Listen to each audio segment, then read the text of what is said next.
when we go to Argentina, we still have to cut 3 guys. So that's why I did what I did, and I told the older guys, look, you got to sit out because I've got to see these guys and I need to see them play. So I was happy that they fought and hung on and made some shots and free throws to hang in there. What do you think about playing in the dark? I looked at my guys. I said, are you guys all right playing in the dark? They're like, yeah, we're fine. Let's play. So we just threw it up. I mean, I imagine that's happened here before a couple times.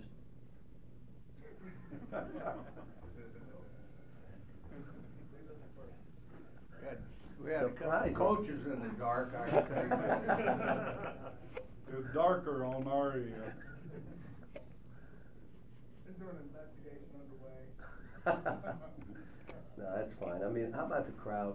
You know, it's amazing. And again, the middle of August in an exhibition game, to see the former players.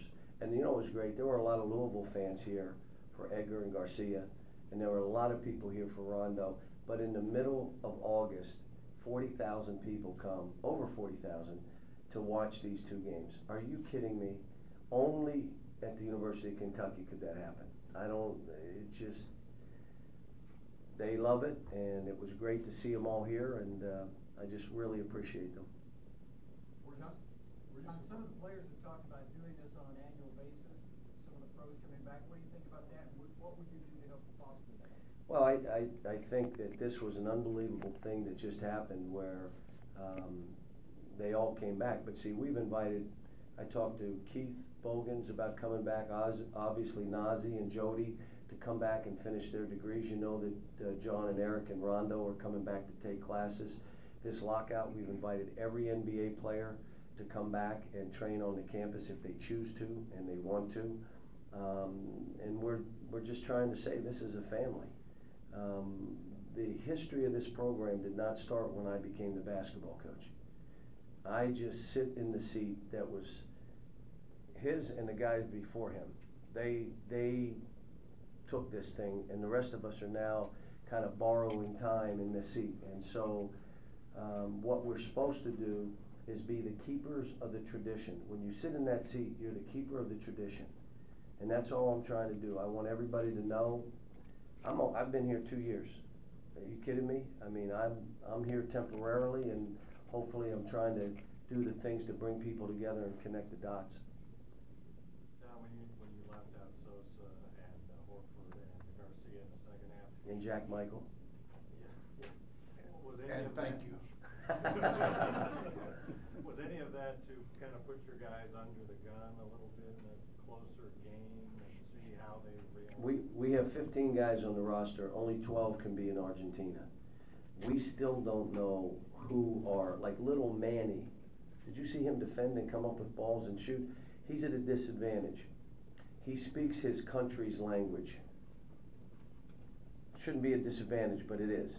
So he is a little bit behind, but I watched him today and said, we got to keep this kid because he can go in. He wanted to guard John Wall.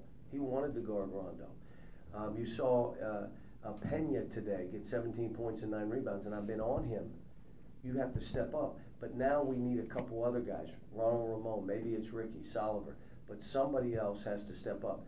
Calvin Pena made a couple threes today that were pretty good too. So, but I had to look at that other unit, the other 8 or 9 guys, because we have to figure out who's going to make the club. Maybe Eloy a little time in the third today. How's he coming along? He's good. He's still, there was, when he didn't hand it off, he turned it over. And the guy was wide open. And my thing to him is you're grabbing it and trying to think what you're going to do instead of react. And that's one of the issues he has. But when he did hand it off tough, he got the dunk. So he's gotten better. Practicing against these guys and the individual work has been wonderful for him. And he's gotten better. I just love that our fans go nuts the minute he steps in and the introductions. But that's Kentucky fans. They're just, they didn't really want to see the Dominican players play. They liked Edgar and Francisco if they were from Louisville. But, they love our guys. Denny, could you talk about the decision, John, asking you to coach and what it was like to do it the last couple nights and how that whole experience has been for you? I was really ticked off at him for not letting us practice. Actually, I was pleased, very happy that he asked me. It's an honor to be a part of something. I mean, we're trying to help those guys qualify for the Olympics.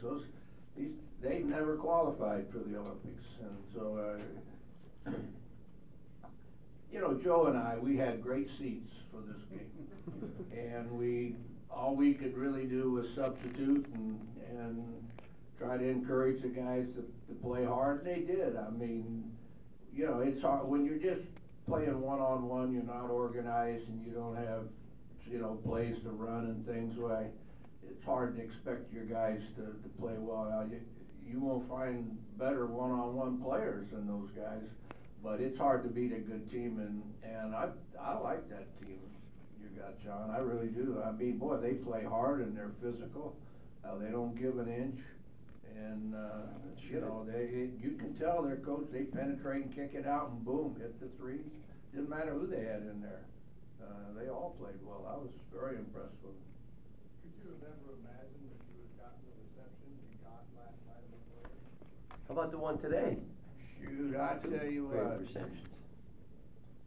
I've been a Joe B. Hall fan since I've been in Louisville, and the fact that we can do a radio show together, this is our 7th year, tells you, I mean, how we feel about each other, and I didn't grow up with any built-in prejudice against Kentucky or for Louisville. I mean, I took the Louisville job, and I chose to stay here for a lot of my adult life. I hope it keeps going a while.